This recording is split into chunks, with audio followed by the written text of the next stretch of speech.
Assalamualaikum warahmatullahi wabarakatuh. Saya Putri Puspa Arum dari PGMIC semester 6. Pada pertemuan kali ini, kita akan membahas mengenai penerapan gender sosial inklusi dalam RPP pada sekolah inklusi. Pembahasan pada pertemuan kali ini terdapat 4 poin. Yang pertama yaitu konsep dasar sekolah inklusi. Yang kedua, pembelajaran pada sekolah inklusi. Yang ketiga, komponen dari RPP. Yang keempat, karakteristik RPP berdimensi GSI. Seperti yang tertera pada Undang-Undang Dasar 1945, Pasal 31 Ayat 1 dan Undang-Undang Nomor 20 Tahun 2003 dapat disimpulkan bahwa semua warga negara mempunyai hak yang sama dalam memperoleh pendidikan yang layak atau bermutu. Namun, perbedaan tidak bisa dihindari, tetapi semua warga negara berhak untuk mendapatkan pendidikan yang layak. Seperti pada anak normal dapat mengakses pendidikan di sekolah reguler, sedangkan anak berkebutuhan khusus dapat mengakses pendidikannya di SLB. Tetapi pada kenyataannya tidak semua anak berkebutuhan khusus itu dapat mengakses pendidikannya secara baik di SLB. Dan selain itu, SLB sendiri dapat dikatakan memisahkan anak berkebutuhan khusus dengan anak normal lainnya, sehingga muncullah istilah sekolah inklusi. Sekolah inklusi di sini bertujuan untuk menghindari kesenjangan di antara anak normal dan anak berkebutuhan khusus. Diharapkan pula anak dengan berkebutuhan khusus dapat memaksimalkan potensi yang dimilikinya. Selanjutnya, pengertian sekolah inklusi. Sekolah inklusi adalah layanan pendidikan yang mengikutsertakan anak berkebutuhan khusus untuk belajar bersama dengan anak peserta didik lainnya yang sebaya di sekolah reguler terdekat dengan tempat tinggalnya. Sehingga pada sekolah inklusi ini menampung seluruh peserta didik di kelas yang sama dengan menyediakan program pendidikan yang layak yang diselenggarakan sebagaimana mestinya seperti sekolah reguler biasa, tetapi menerima ABK sebagai peserta didik dengan menyediakan sistem layanan pendidikan yang disesuaikan dengan kebutuhan mereka, baik peserta didik normal maupun peserta didik ABK, seperti melalui penyesuaian kurikulum, strategi atau metode pembelajaran, penilaian, dan penyiapan sarana dan prasarana. Sehingga dalam sekolah inklusi ini terdapat anak berkebutuhan khusus dengan anak non berkebutuhan khusus. Anak berkebutuhan khusus di sini tidak hanya diartikan sebagai anak yang kekurangan dalam hal fisik saja, tetapi anak berkebutuhan khusus di sini diartikan sebagai anak yang perlu adanya perlakuan khusus dalam pembelajarannya. Misalnya, mereka yang mengalami hambatan belajar dan perkembangannya yang disebabkan oleh kondisi atau situasi di lingkungannya, seperti halnya anak yang mengalami kesulitan dalam menyesuaikan pembelajaran akibat kerusuhan maupun bencana, itu juga dikatakan sebagai anak yang berkebutuhan khusus atau anak yang mengalami kedewasaan. Kemudian, seperti apa pembelajaran yang ada pada sekolah inklusi itu sendiri? Pembelajaran di sekolah inklusi yang pertama yaitu harus menciptakan dan menjaga komunitas kelas yang ramah dan terbuka dalam menerima keberagaman dan menjaga perbedaan yang ada. Jadi, dalam pembelajaran di sekolah inklusi ini harus memberikan hak kepada anak untuk belajar dan mengembangkan potensinya seoptimal mungkin di lingkungan yang aman, tanpa memandang itu anak berkebutuhan khusus atau anak normal. Jadi guru juga menunjukkan sikap positif dan mendukung pada peserta didik tanpa terkecuali dan tidak menganggap ABK sebagai beban. Yang kedua, pada pembelajaran sekolah inklusi ini harus diusahakan untuk menyesuaikan dengan kondisi anak. Jadi guru sebelum melaksanakan pembelajaran harus merencanakan suatu pembelajaran itu dengan memperhatikan segala hambatan atau kekurangan dari peserta didik, dan mendorong guru untuk menyiapkan pembelajaran yang interaktif. Yang ketiga, pembelajaran di sekolah inklusi harus melibatkan seluruh komponen pendidikan terkait. Misalnya, salah satunya yaitu kerjasama dengan orang tua. Karena orang tua sudah memutuskan anaknya untuk sekolah di sekolah inklusi, maka orang tua juga terlibat dalam memberikan semangat dan dukungan kepada anaknya. Yang keempat, pembelajarannya harus fleksibel dalam implementasi penyelenggaraan pendidikan. Misalnya, diperlukan setting kelas yang cocok, kemudian perlunya modifikasi program belajar dan sistem penilaian yang sesuai bagi masing-masing ABK maupun peserta didik normal. Pada sekolah inklusi ini terdiri dari guru umum dengan guru pembimbing khusus atau biasa disebut dengan GPK. GPK ini merupakan guru yang memiliki kualifikasi khusus yang diberi tugas oleh kepala sekolah atau kepala dinas atau kepala pusat sumber untuk memberikan bimbingan kepada pendidik di sekolah umum maupun di sekolah inklusi, atau merupakan guru yang menangani ABK yang memiliki latar belakang pendidikan luar biasa dan dapat membantu guru umum atau guru reguler itu. GPK ini bertugas mulai dari mengidentifikasi anak, mengaksesmen anak, sampai kepada menyusun program pembelajaran individual atau PPI bagi ABK. Dalam sekolah inklusi ini juga terdapat model-model pembelajaran yang mana disesuaikan dengan tingkat kebutuhan peserta didik, baik peserta didik normal maupun ABK. Yang pertama ada kelas reguler atau inklusi penuh, yang mana ABK belajar bersama dengan anak non-ABK sepanjang hari di kelas reguler dengan kurikulum yang sama. Kedua, kelas reguler dengan klaster, yang mana ABK belajar bersama dengan non-ABK di kelas reguler dalam kelompok khusus. Yang ketiga, kelas reguler dengan pull out, yang mana ABK belajar bersama dengan non-ABK di kelas reguler, namun dalam waktu-waktu tertentu ditarik dari kelas reguler ke kelas lain untuk belajar dengan GPK atau guru pembimbing khusus. Yang keempat, kelas reguler dengan klaster dan pull out, yang mana ABK belajar bersama dengan non-ABK di kelas reguler dalam kelompok khusus dan dalam waktu-waktu tertentu ditarik dari kelas reguler ke kelas lain untuk belajar dengan GPK.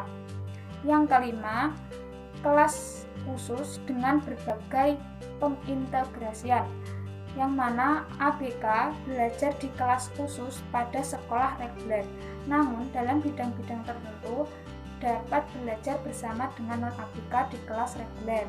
Dan yang terakhir, kelas khusus penuh, yang mana ABK belajar di dalam kelas khusus pada sekolah reguler. Terhadap beberapa model pembelajaran ini, dapat dipilihkan salah satu model pembelajaran yang cocok dengan kebutuhan mereka. Selanjutnya, mengenai pembelajaran, satu hal yang penting yang harus dilakukan oleh guru untuk memudahkan dalam melaksanakan pembelajaran supaya pembelajaran itu terlaksana dengan efektif dan efisien. Bagaimana tujuan pembelajarannya? Maka guru wajib untuk membuat RPP. Tentunya dalam RPP sendiri juga terdapat komponen-komponen dari RPP.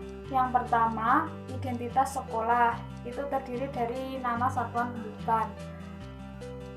Dan identitas mata pelajaran itu berisi nama, misalnya nama mapel, tema, subtema, dan lain-lain. Kedua, kelas atau semester. Ketiga, materi pokok. Materi pokok ini berisi materi apa yang akan disampaikan dalam pembelajaran yang akan dilaksanakan. Yang keempat, alokasi waktu. Alokasi waktu itu merupakan waktu yang ditentukan sesuai dengan keperluan dalam mencapai KD dan beban belajar dengan mempertimbangkan jumlah jam pelajaran yang tersedia pada silabus dan kompetensi dasar. Yang kelima, kompetensi inti.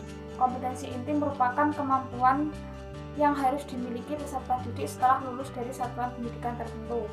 Yang keenam, kompetensi dasar merupakan kemampuan pengetahuan, sikap, dan keterampilan yang harus dicapai peserta didik dalam mata pelajaran.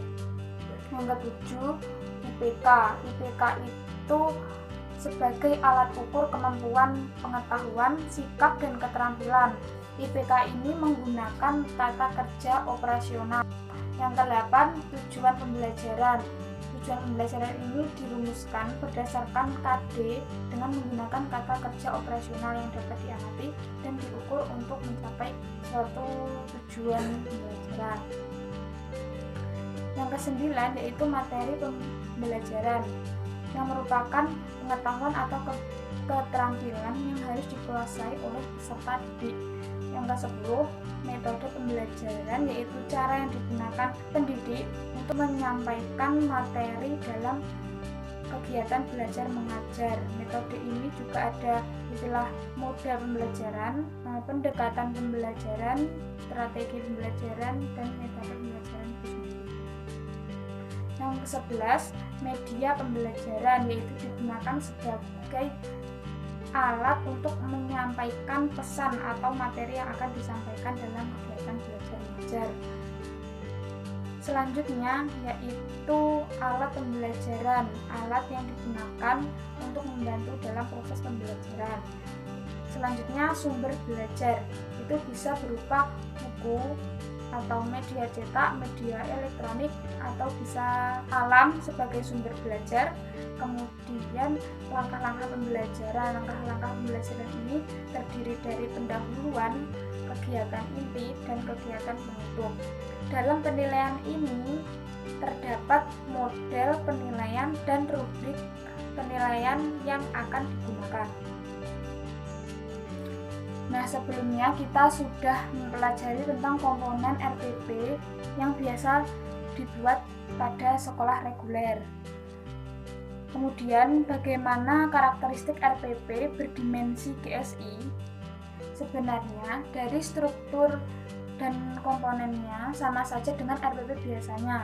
Yang membedakan dengan RPP biasa dengan RPP berdimensi GSI hanyalah tentang hal pembelajaran yang sangat memperhatikan kebutuhan khusus antara anak laki-laki dan perempuan serta status sosialnya.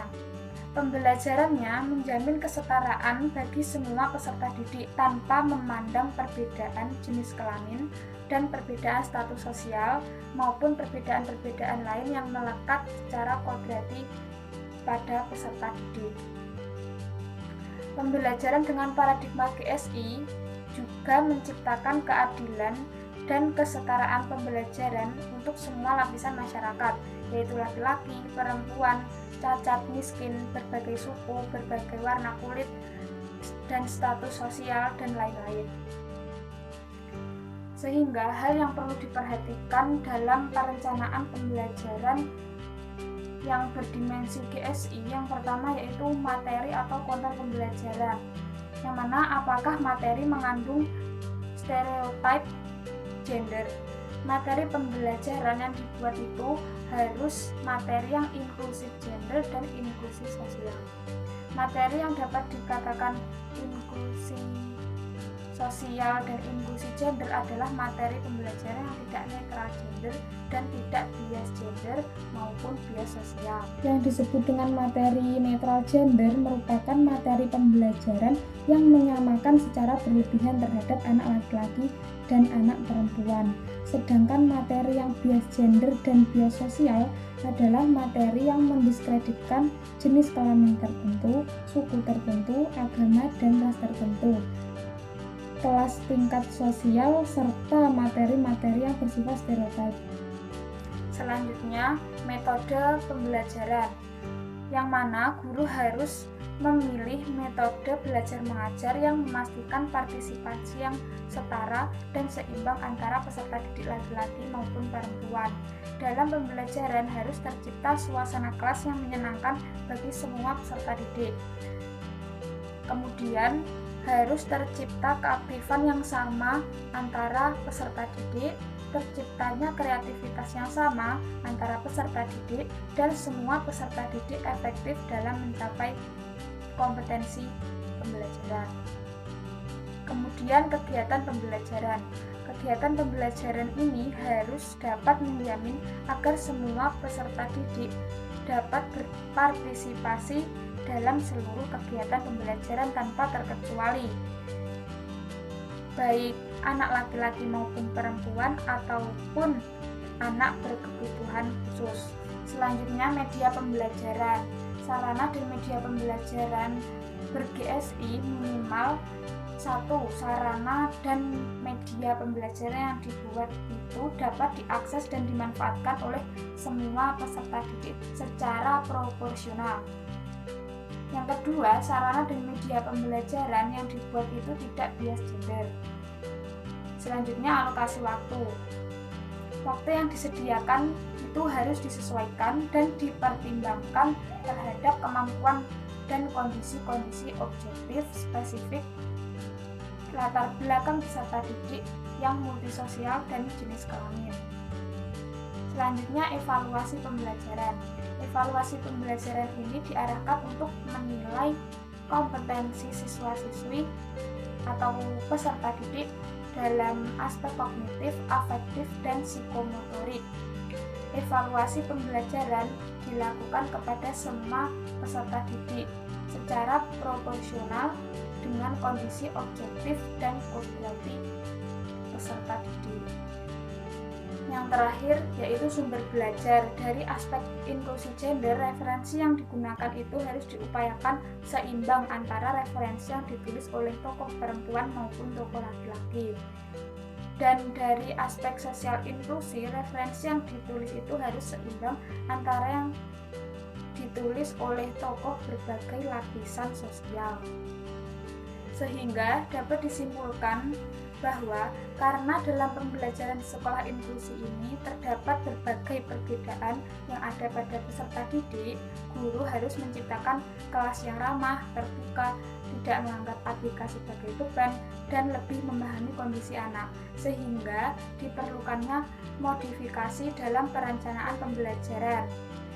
Sehingga RPP berdimensi GSI ini dapat diterapkan pada sekolah inklusi karena pembelajarannya menjamin kesetaraan bagi semua peserta didik tanpa memandang perbedaan jenis kelamin dan perbedaan sosial yang ada pada peserta didik, dan juga termasuk sangat memperhatikan terhadap penyandang disabilitas atau anak berkebutuhan khusus.